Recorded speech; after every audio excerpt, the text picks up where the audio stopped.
about the lean and lean methods and lean principle.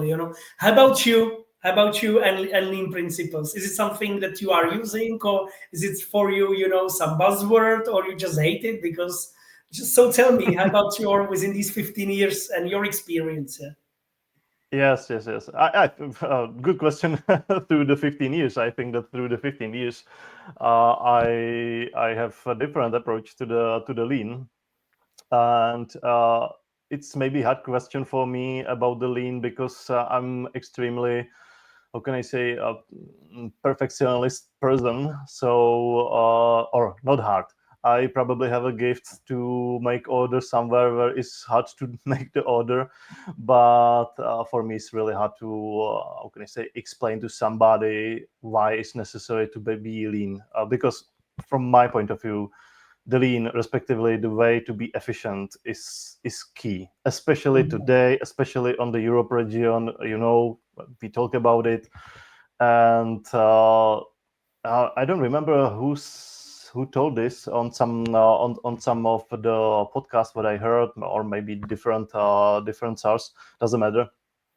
Somebody told that the world is built on three areas: the United States, the European region, and the Asia region. US are the invention on inventors. Asian are replicators, and European are regulators. So we are not doing nothing, only just regulating. No, just kidding. But especially because we are facing the Asia, the United States, including the Mexico and so on, we need to be efficient. All the companies here, because if we will not be, we will lose all this race completely. And so from my point of view, the lean and everything about the lean is critical, and is important to tell the people and explain to people that the lean is not only the something what they heard before, that some guy comes into the company and said 5S, everything needs to be clean, everything needs to be nice, goodbye. Yes. And everybody is angry, and what this guy, and why he told me why I can do my job by doing the 20 years I know how to do it, and so on. But the lean is not only about that, it's about complete mindset, and it begins from the processes, from the offices, from the standardization, and ending on the production, and needs to think lean to be there. So yes, I really like it. For me, is in most cases is natural. So that's the reason why it's for me hard to explain somebody the reason why to be lean. But yes, definitely yes. I think that you are the one of the masters of the lean, so you can agree my word. What I like, you mentioned mindset there. For me, the key was, and the same experience, and I've been, to a lot of companies. And when I said, I'm the lean guy, always there was the negative experience. And why negative? Because there were some crazy guys just not implementing the lean mindset or to build the lean culture, but to really say, hey guys, this is the 5S. Please prepare please prepare your pens. I will scrap everything. You can have only 2 on the table. He started to mark really the fan, the fan he started and everything. And the people were really crazy. And I said, why you are doing that? This is not.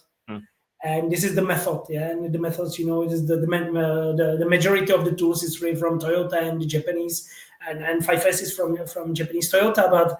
But for me, the crazy, and I said, hey guys, and that's the issue. 95% of the guys are really not using the lean. That this is the mindset thing.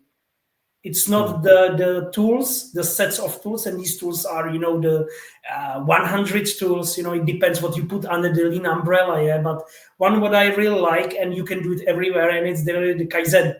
So the continuous improvement, improve everything every day and everybody. So simple, and do it at your home. Yes.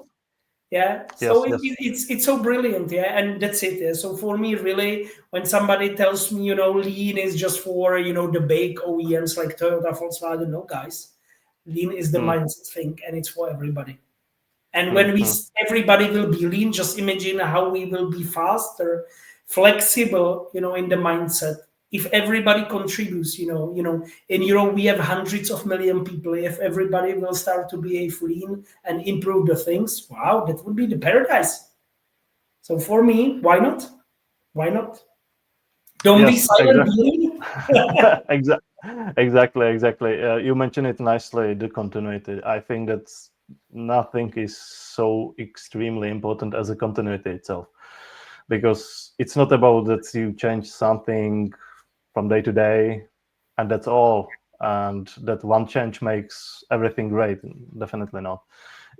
And that's the reason why it's so important, the mindset, because you need to keep this race and you need to be continuous. Because I every time mention the FMEA tool, Mhm. I think that in most of the companies which I met, they are using the FMEA. I Yeah, think I would mind maybe that's to okay. just Michal, if you can explain, because we have a lot of audience as well from non-automotive, and this is purely the Yes, yes, automotive yes, tool. yes. So please, if you could Uh, explain, and what is it good for? Yeah.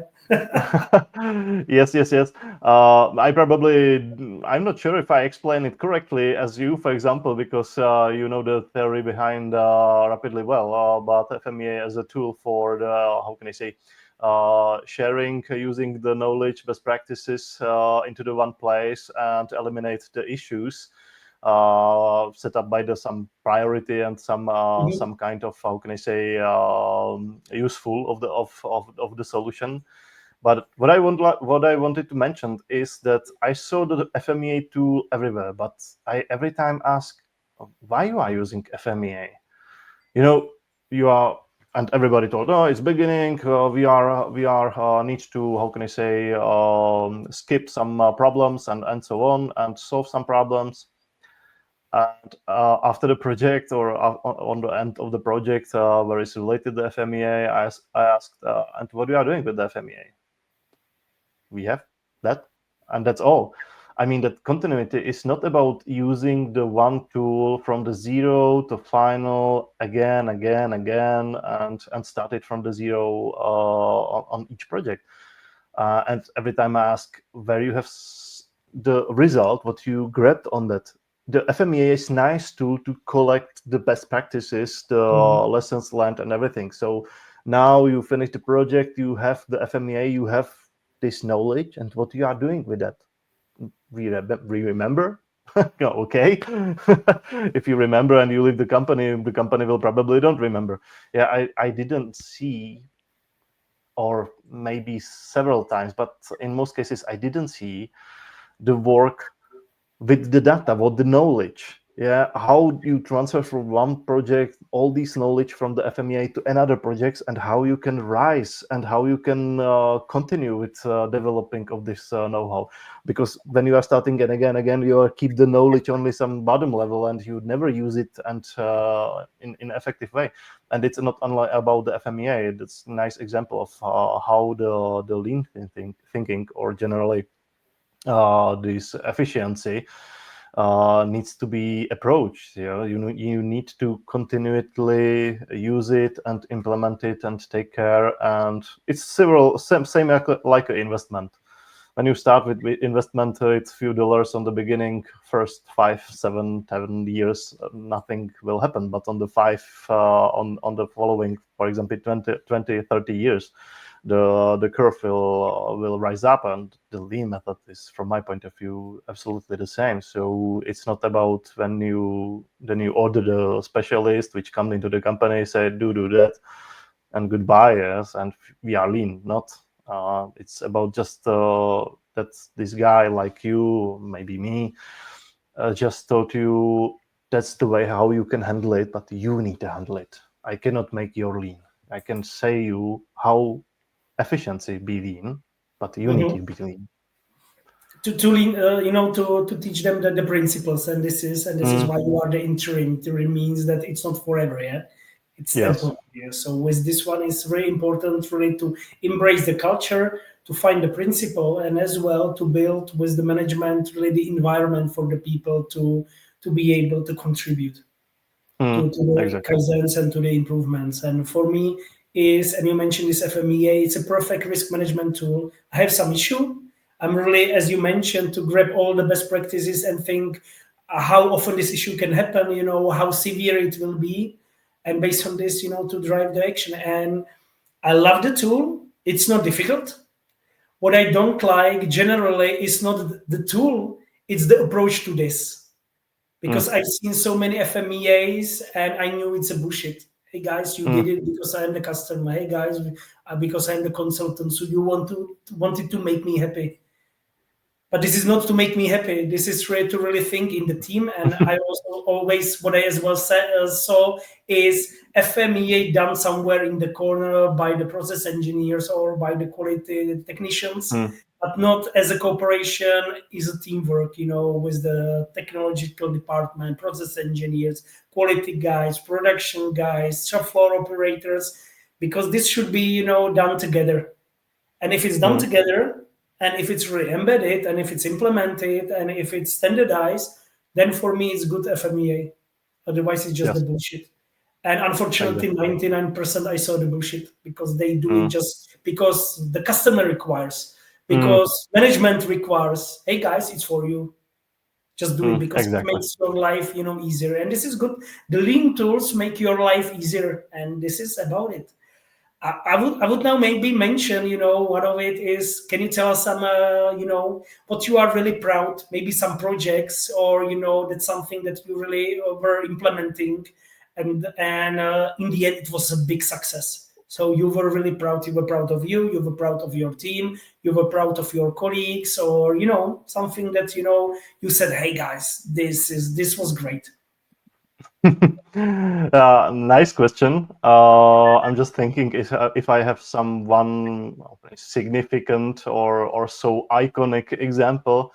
Probably not.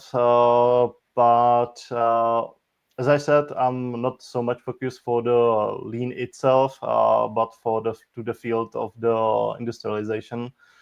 So I have this quick win or inner win every time when I see that the project is completed, that the machine is in the customer plant, and doesn't matter who is the supplier, and so on.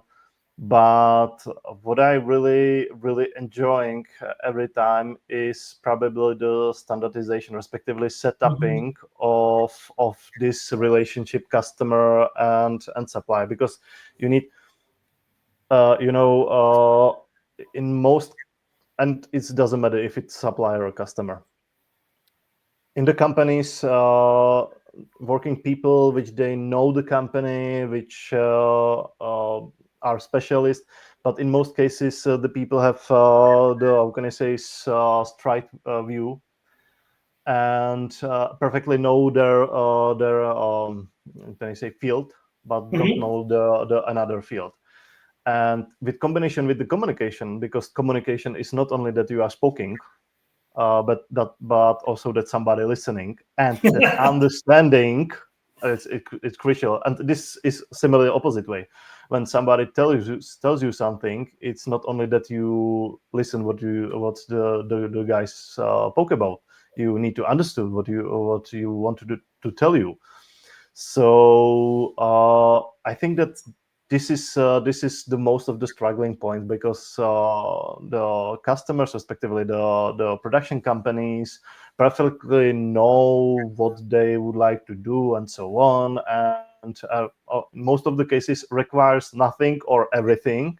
Mhm. And similarly is on the side of the suppliers. So the suppliers perfectly know their field, and perfectly know what they are doing inside, but the percentage of the people of in the suppliers which they have experience with automotive field is really small. So that means that both parties not directly understood the possibilities and needs of their partner. And so that's why I'm so happy every time when I doing this, how can I say, standardization in this field, because when I build some specifications or documentation for incoming equipment and so on, it's not only one document. It's, how can I say, realizing, understanding of all these related departments. Okay, they really need, and they are possible to do that, and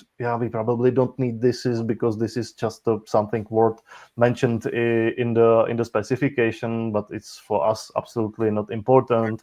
But you kick down a lot of the suppliers because they are not possible to produce, and the same from the opposite side. So I'm really enjoying and filled of the success when every time when we can release this new kind of documentation or standardization or set up the processes, because when you see that on the beginning it was one document, on the final is it's complete net of the sub processes.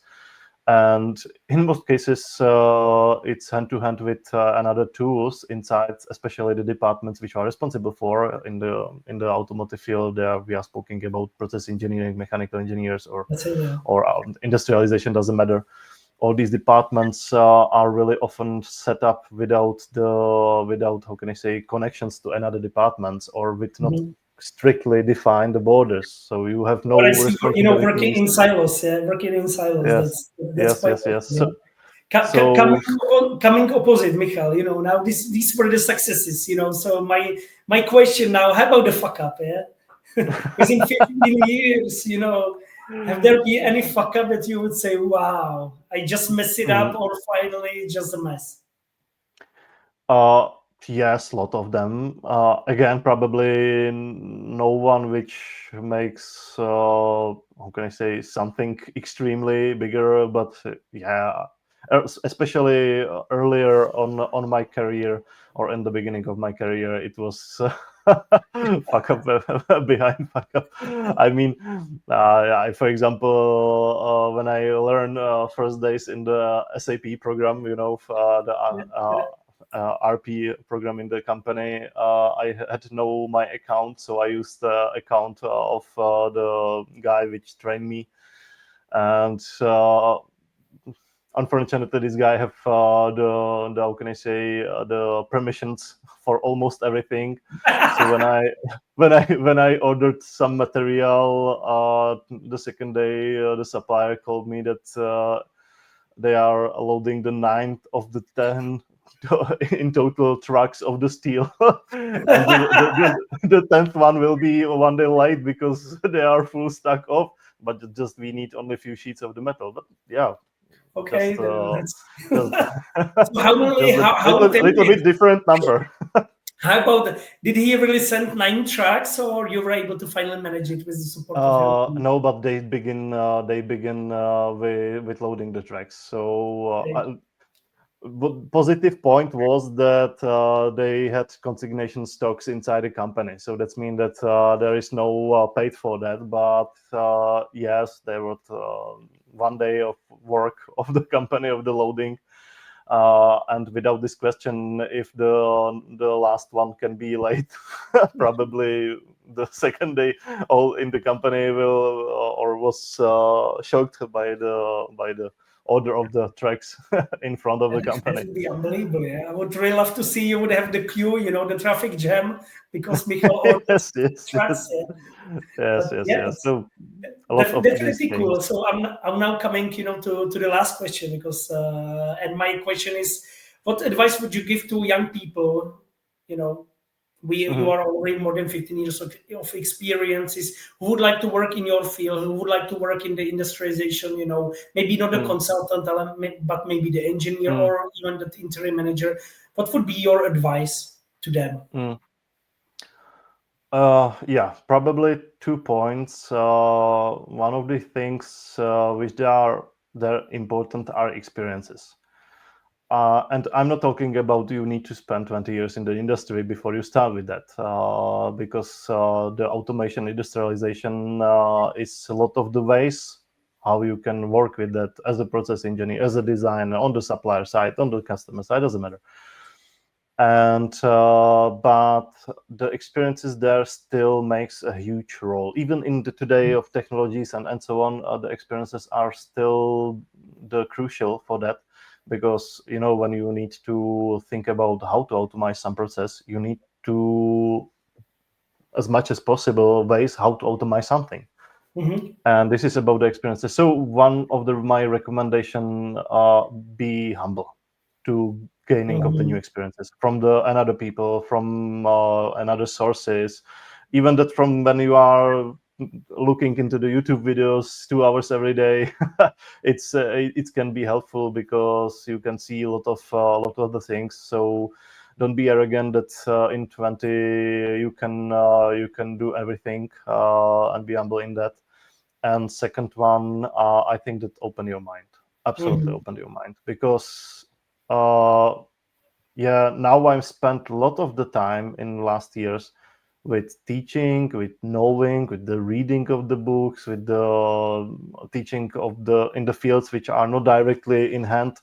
But yeah, this the reason why I'm doing actually what I'm doing. I mean, that's the way how I'm doing, from the point of view as a consultation and interim, and not as an employer. It was because of my wife asked me some years ago, asked me, when she was with our young son at home, that I need to, or I have to think and bring the way how we can, raise up our financial, and find what she can do. And I Uh-huh. said, okay, found the e-shop or something like that. And yeah, we found the e-shop, or respectively, my wife had the e-shop. I learned the e-commerce, and when I started to learn the e-commerce, I heard thousands of the stories of the founders, Mm-hmm. which just grabbed my mind, that if what I'm doing is everything what I can do or not. So I invest a lot of the time into the myself, into my mind, and I think that thanks to that I'm doing what I'm doing today. Yeah. Okay. So be open, be wide, and that's all. Invest And to I love it. yourself. Yeah. So I will, to be open-minded and humble. I think that's amazing. So Michal, Yeah. thanks a lot for that. So this my guest was Michal Kyncl, who is the industrialization consultant and interim. Michal, I wish you all the best and thanks for joining. Don't be silent, be lean, the Efficiency Now podcast. Thank you very much.